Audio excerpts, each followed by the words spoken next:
Yo, what's up, Dub Nation? Welcome on into Stacking Dubs. I'm your host, Chris Chinn, and I'm coming at you right after Kyle Anderson announced traded to the Warriors for a second round pick swap, little cash considerations. Essentially, the Warriors are using their trade exception from the Klay Thompson sign and trade, and rather than getting someone like a Josh Green or a Maxi Kleber from the Mavericks, we find a much better fit, a Warriors fit in Kyle Anderson. So I do have to say, Mike Dunleavy, I'm frustrated with your lack of making and landing that big move, but I do have to applaud you for making the best of a bad deal here, able to at least get someone that kind of fits that Warriors DNA when it could have been much worse. So it steps in the right direction. This feels like a rebound right after a long relationship, a marriage, and going through that breakup and the divorce. And well, we've been left by the beauty that is a Klay Thompson jump shot, and well, we've settled and got back in the game with a Kyle Anderson jump shot. Not quite as pretty. In fact, maybe the ugliest jumper in the league, but we're back in the game. Finally, a little bit of life to the Warriors, whether you like it or not. I think he fits the Warriors well, and it's just nice to see that we're making some moves and getting players that can fill certain needs that the Warriors have. Obviously, not all needs. But again, Kyle Anderson. What I like most about Kyle Anderson is the length. 6'9", can play small ball center. He's basically kind of like Draymond Green insurance. He does all the things Draymond does. It would be tricky to navigate playing at the same time as Draymond just because, again, the spacing. But, for whatever reason, if Draymond misses time when Draymond's on the bench, and, there's some lineups where you might be able to play them together and you're just trying to go defensive. Maybe I'm watching too much soccer these days, but a 0-0 game and a low-scoring game, there are ways to win games where you don't have to score very many points. So it seems very much right now that the Warriors are a Steph Curry and a bunch of defensive role players. But the teams have been built worse. I mean, you just saw the Mavericks basically get to the finals with two offensive players and a whole bunch of defensive role players. So it can work. Obviously, there are more moves to be made. The spacing, the scoring, still just a huge need. We'll kind of get to that in a little bit in the name of Lauri Markkanen. We're going to talk about the offer or the demands that I'm hearing that the Jazz are going to need from the Warriors or any team in order to move Lauri. But again, going back to Kyle Anderson, I like the move. Several reasons. First off, IQ. Right, he's a veteran. He's smart. He went to UCLA, my alma mater, so he must be a genius. Great education, but in all reality, he is a very high IQ passer on the defensive side. Elite defensive player. I think he had like a 108 defensive rating with the Timberwolves last year. NBA best defense for many reasons, but he definitely had a role in that, especially coming off the bench. And yeah, I think most importantly on the offensive end, he is a great connector, good passer, sets very good screens, and it gives you that extra ball handler that the Warriors are really very, very shallow on.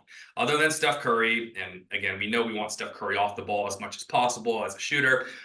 I mean, it's really just Pajemski as a ball handler. It's Draymond Green as a ball handler. D'Anthony Melton is a ball handler, but we just got him. So Anderson kind of gives you a little bit more of that point forward approach. Can kind of just create and handle the ball a little bit more. And you can never have too much defense, too much length, which will Warriors have just needed length in a big way, and ball handling. Also, as we're talking about length, I also just heard that the Warriors are bringing on Terry Stott, former Bucks assistant coach, to be our lead assistant coach. Don't know a ton about Terry Stott other than he was a head coach for the Blazers a bit ago, and he's a former NBA player. But the reason I bring him up is because he is 6'8" and gives our coaching a little bit of length. He can never be too tall. Even if it's the coaching staff, the Warriors have been and Dub Nation have been clamoring for a little bit of size. So here you go. You got Terry Stott, a 6'8" assistant coach. Well, going back to Kyle Anderson, the role I see him filling, in addition to kind of just, substituting with Draymond Green, he can be kind of a poor man's Iguodala, right? He's nowhere near the athleticism that Andre was. He's kind of like a John Livingston in that they're long, play very good defense, high IQ, good passer, good screener. We've kind of covered this already. Obviously not an outside shooter. Iggy, much better shooter from the outside than Kyle Anderson, who I believe shot 23% from three last year. Honestly, I am not good at basketball, but I can say that I think my jumper looks better than one player's in the NBA, and that would be Kyle Anderson. So he'll shoot that corner three of left open just to kind of keep teams honest. And you hit a couple of those, wide open corner three. Gives you a little bit. I mean, he scores about like 7 to 9 points a game, gives you about 4.5, sometimes 5 assists, can rebound, just does a lot of those little things that like a Livingston or an Iguodala type would. Obviously, he's going to be kind of like an 8th man, 7th, 8th man, and depending on the situation, just gives you as much defense as you can handle.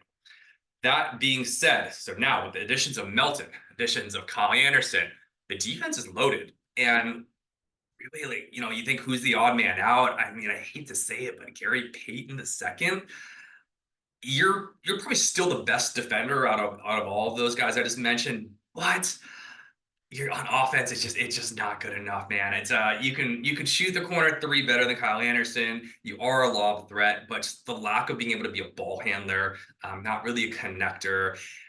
It's been tough, and I love you, and it feels like with the additions of Melton and Anderson that GP might be going out in a trade with that contract after opting in. So I hope this isn't the end, because GP, there is always a use for an explosive, fun defensive player, and you're a very unique player. But again, we just have so much defense and just not enough offense, just to say the least. So we'll see who's the odd man out here.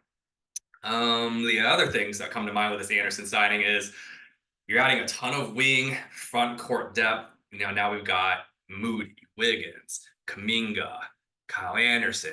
I mean, you have a lot of length at that 3-4 spot. Does this mean that the Warriors are basically positioning to make a big move? Does it mean Jonathan Kuminga could be on the move? We're going to get into this in just a second, because that really is the million-dollar question with everything that the Warriors are going to be doing for the next couple of years, is what do you do with Jonathan Kuminga? So looking back at this past weekend, the rumor now is that, well, not even the rumor, the report now is that Paul George was on the table. The Clippers wanted Kuminga. The Warriors said, we're not throwing in Kuminga there. Man, that's a tough call. Dunleavy, I don't envy you. That is a very hard call. Gun to my head and just kind of my ear to the ground in terms of what it felt like Dub Nation wanted. It seems that priority one is, hey, let's go for it. I know fans are impatient. I know I just want to go for it. I know Steph Curry's window's closing. The go for it move is trading Jonathan Kuminga for the best win now player. That being said, I mean, just a little bit of a leap from Kuminga. Now he could just be a 20 to 21 point scorer. Paul George averaged, 23, 24? And, Kuminga just gives you the upside, gives you obviously many more years of a future. I can understand why it's such a tough decision to part with him just for a player for maybe 1 or 2 years. That's an upgrade. But that being said, 1 to 2 years is maybe all the Warriors have left in this title window, if we're even calling it that. So you're kind of damned if you do, you're kind of damned if you don't. And looking forward, it's the exact same situation with Lauri Markkanen. So the way this team is constructed right now and the way the modern NBA looks is, let's look at like the Mavericks and look at the Celtics, the 2 teams in the finals.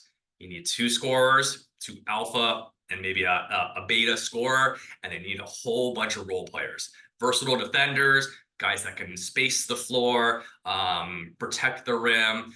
The Warriors have the role players in place. It feels a lot like last year, where you have kind of different roles. You need more two-way players to fill hybrid roles, which DeAnthony Melton sort of gives you. You need that second scorer in place. The only way to do that is Jonathan Kuminga. You either need to make the leap and become a 21 points isn't even enough. You need to become a 23-point scorer if the Warriors are going to be competitive and contend in the playoffs. And your shot needs to be able to provide spacing. The Warriors don't have enough spacing as it is. I think more moves are on the way, but Jonathan Kuminga, the most direct path for the Warriors and preserve the future is Kuminga makes a huge leap. A Wiggins-like shooting improvement. When the Wiggins first came to the Warriors, I think he went from being the year before like a 34% three-point shooter, all the way up to like a 38, 1 year 39% three-point shooter on good volume. Somehow, Jonathan Kuminga, if you can make that leap, turn yourself into a 38% three-point shooter on enough attempts to get you up to 23 points per game, now you might have enough scoring with this tenacious defense that the Warriors seem to have put together. A lot of defenders, a lot of just kind of depth on that side, and a lot of length now at the wing. That team's competitive, but I am still going to say Kuminga, if there's anyone to keep him, great, but it sounds like we're going to have to send him out if you're going to make that move for a Lauri Markkanen. What I'm hearing, and this is just kind of listening to a couple of the Jazz radio shows and kind of the guys that cover the Jazz, it sounds like the need for the Jazz right now in order to move Lauri is they want Kuminga, they want Moody, and they want 3 first-round picks and a pick swap. They say 4 first-round picks. We can only move 3, and then 1 would have to be a swap. I believe we can trade 3 first, and we can swap 4 first. That's pretty freaking steep, guys. You could sub Podziemski in there for basically either a first-round pick or Moody. It's kind of the same thing. It's too steep for me. I think for you guys too. I mean, how much better is there's a chance Kuminga in 2 years from now is better than Markkanen. I would rather have Markkanen, especially for this next year and for the shooting he provides. But there is a non-zero chance that Kuminga could end up just being better than Markkanen as soon as 2 or 3 years from now. And then what have you done? That's the fear. But the reality is the Warriors, it's too steep for the Warriors to do that trade. The Warriors are too desperate as it pertains to the Steph Curry situation to do nothing. I don't know what I would do. If you can get that trade down any less, a pick less, hold on to Moody, just get a little bit better there. Maybe even just get a player sent back. I don't think they're going to move I don't think we can even take on like Clarkson or who's their other scorer. Drawing a blank, but Jazz has another guy that scores 17 points per game. You can yell it at me right now if you remember, but I don't think we can swing that into contracts. So as the deal is, my answer is I'm going to sit on it and be patient. Hope this team can keep me in playoff contention. And then I'm going to revisit kind of mid-season. Hopefully things have kind of improved situation. Some new players have become available for teams that are kind of tanking, and then revisit there rather than just blatantly overpay for Lauri. But if you make the move, I would not be upset because Lauri is that missing link to this team. He's the spacing at the 5, which the Warriors need size. They need spacing. Sorry, not the 5, but at the 4. But he can be a stretch 4, stretch 5, kind of the same thing with Draymond. But he's that second scorer. He can be a lob threat.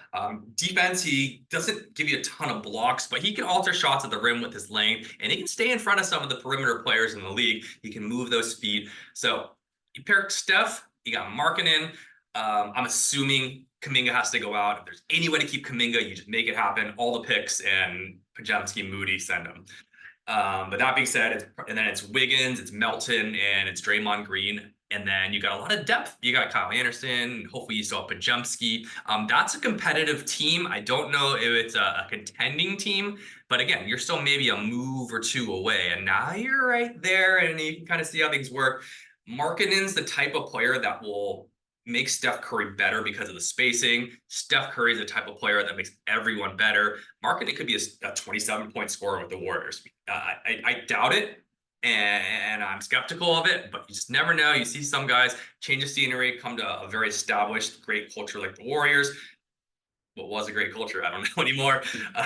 But you can maybe comprehend that leap. So really, here's where I'm at. It's not my decision. I know it's Mike Dunleavy's decision, but I would leave it up to Steph Curry. Steph, you can include Draymond here. Hey, Steph, what do you want to do? I know you guys love Kuminga. Draymond's talked about he wouldn't even trade Kuminga for LeBron midseason. But it's kind of up to them on what they want this window to be. If you want to go for it, Steph, you've earned that right. If you want to say, hey, let's go all in, we're going to go for it for 2, maybe 3 years.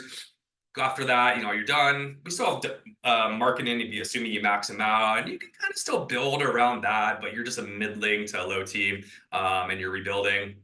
Versus you're kind of playing the middle right now. You're kind of flirting with the playoffs. You're not going to win anything now. And chances are with a Kuminga-led team in the future, you know, that's also probably a mid team. You just don't know in the future. So this is your best chance to go for it. Steph Curry, I would say you tell me what you want to do. He has good judgment. He's not a selfish guy. If he thinks the Warriors, by pushing their chips in, by getting rid of Kuminga and bringing in a Markkanen, gets it done and makes you competitive and keeps you happy, let's do it. So that's where I'm at. Steph, balls in your court. If only it was that easy. But yeah, we'll see. I think we're gonna see a couple more moves coming up in the next week or so. But I do really like the start to this post-Klay era. Mike Dunleavy, good job so far. Good job at the draft. I do like the picks.